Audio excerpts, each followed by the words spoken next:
and welcome back to A Better World. This is your host, Mitchell Rabin, and we're very glad you're joining us again today. Today we are on location at Findhorn in Scotland, and we are seated with its co-founder, Eileen Caddy. Eileen is known the world over for her many books, last of which is this beautiful little tome, Opening Doors Within. And she'll be speaking with us about that and the work of the foundation and the incredible impact it has on the world. It's a model. It's an eco-village. It's a spiritual community where people have gathered from every corner of the world and have come to get in touch with something inside themselves and to help form community and bring, you could say, one of the main themes of this show, A Better World, spirit into action. So we're very pleased and honored to have Eileen on the show with us today and speaking with us from her fount of knowledge and wisdom. Eileen, thanks so much for being on the show with us today. It's a pleasure. Good. So why don't you first tell us about what, after so many books, inspired you to write this last one? Well, it's just little bits of guidance that have come to me throughout the years, and it's been put together by David Platts. And here it is, and it's going out. I was told it would go, my word would go out to the four corners of the earth. And when I say my, it's the God within me. Yes. And so this is something that has gone out and out. And it's been translated into, I think it's nearly 30 languages. Mm.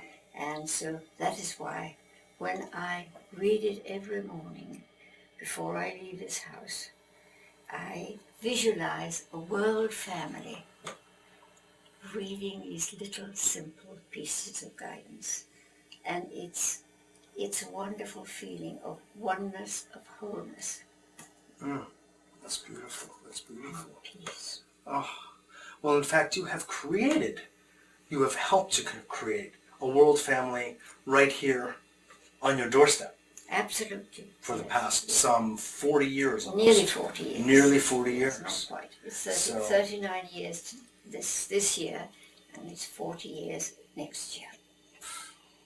So in fact, a vision you had has actually come to fruition.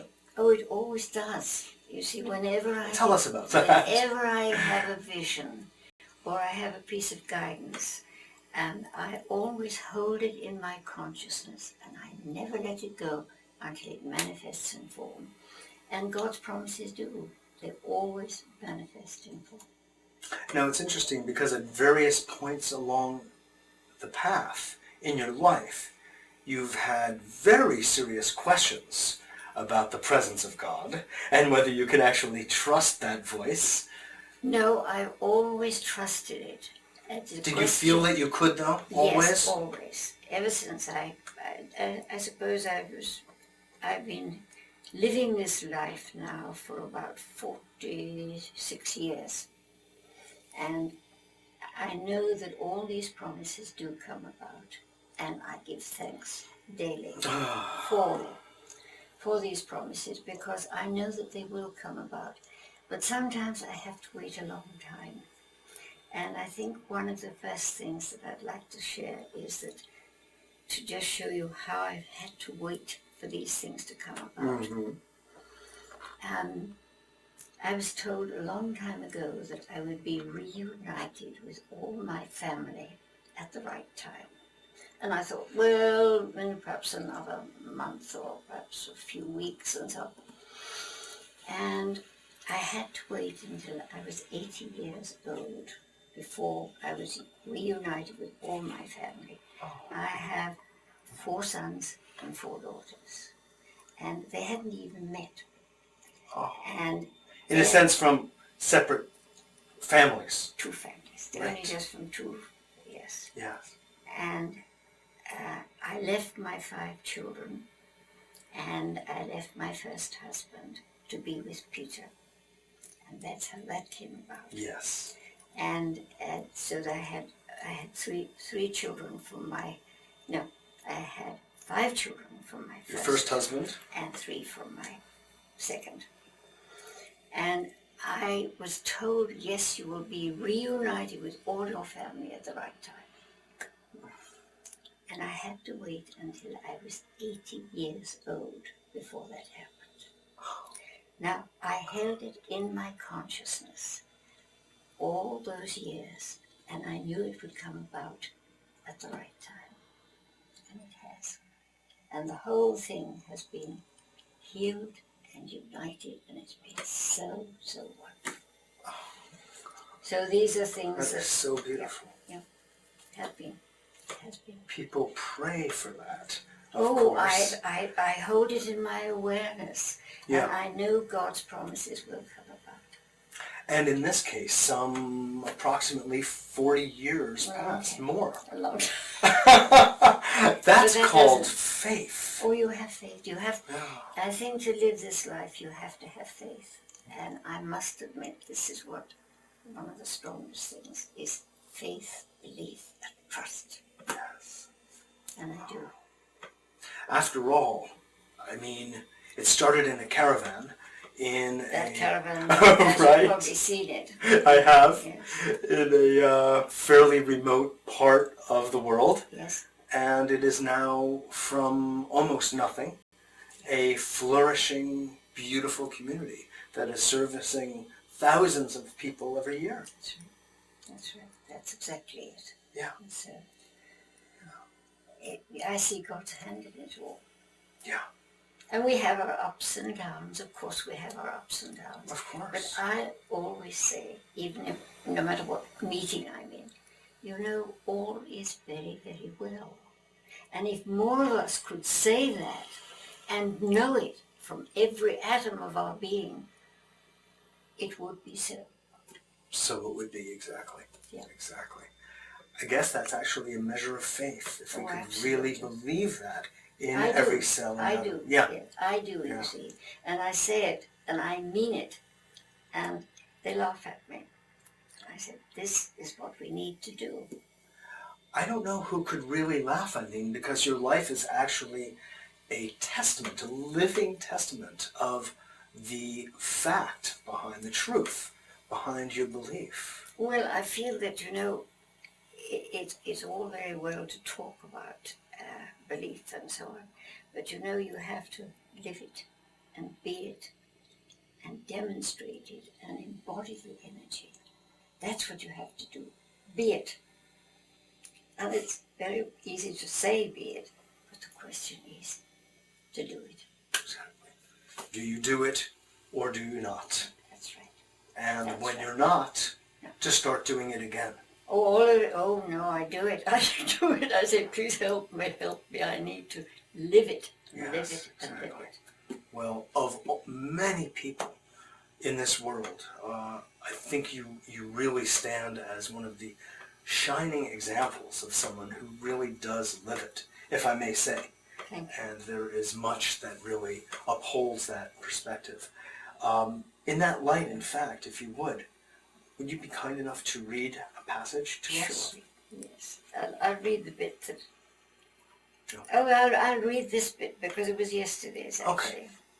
I just want you to project a little bit so Right. everyone in the four corners of the earth can hear you. Now is the time of building, of creating, of unity and harmony, of peace and love, of wholeness and oneness. Hold these positive, constructive,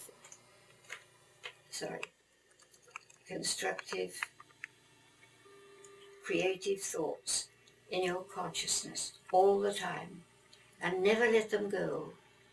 See them live and move and have their being in you, and behold the vision of the new heaven and new earth take form and substance.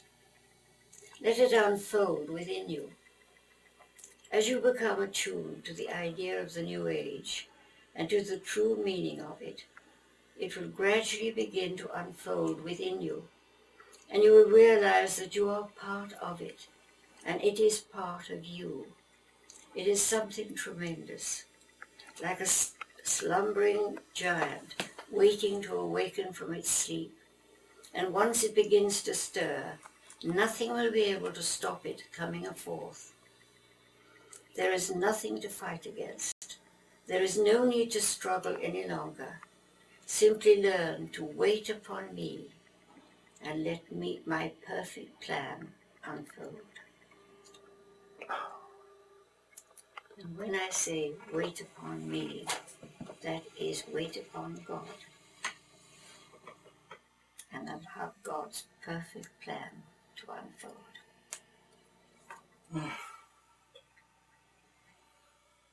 So beautiful. Yes, it is. It's simple, but it's a question of living it. Exactly. I actually see that demonstrated in my life. I see the plan unfolding. That's it. And That's wonderful, actually. I'm not always patient enough or trusting enough, admittedly. This is where faith comes in. I know. I'm one of the guilty. This is a confession.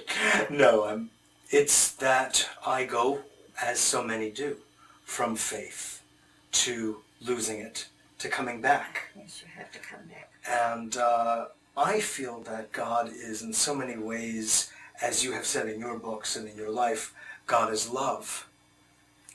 God also, I believe, is an incredible cosmic comedian. And That's a good way of putting it, yes. I have proof, because when I really follow the different paths that my life takes me on, it shows me just the funniest things about myself and about human beings and the way we interact. And when I do trust, as you are showing and teaching and demonstrating, the most glorious things happen. Oh, wonderful. Yes. Just as a funny example is when I first arrived in Scotland, my first few minutes on my way here, the car that I had reserved in the United States wasn't there. They had no record of it. And I went to the counter at the airport, and it's 10 o'clock in Aberdeen, and everybody's asleep by 10:15. And I said, what am I going to do? I'm stranded here at the airport. I've never been here before. I don't know anybody. I don't know a soul. And Findhorn is hours away. And a fellow, before I said any of that, but I was thinking that, a fellow at the desk who worked at the airport said, why don't you come with me? My wife has a bed and breakfast, and I have a car, and I'll be glad to take you. And I'll bring you to the rental car tomorrow morning. That's when you see God's hand in what is taking place in your life. Exactly. It was like I had nothing at that moment. Yeah.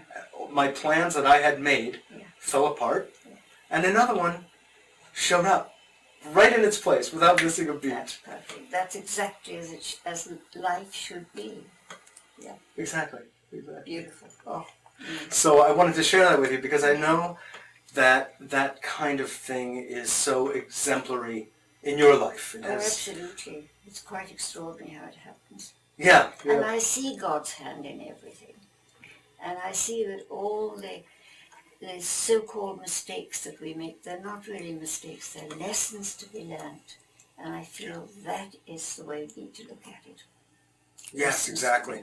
That's a very important corner to turn. Yes, that absolutely. It's mistakes or just lessons to be learned, and what a difference that makes. Oh, it makes every difference in the world. Exactly. You don't become guilty, you don't become frustrated, you just say, right, this is a lesson to be learned. Now, don't make the same mistake again. Exactly. Now, do you take that same logic, Eileen, and apply it when you look, let's say, at some world problems of children in India or Africa or elsewhere, sometimes even in our own Western cities, who are hungry, who are malnourished, who are abused?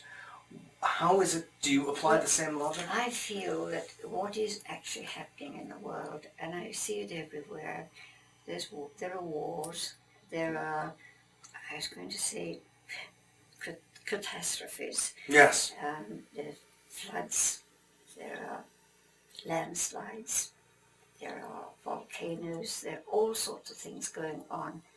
And I think, now why is it happening?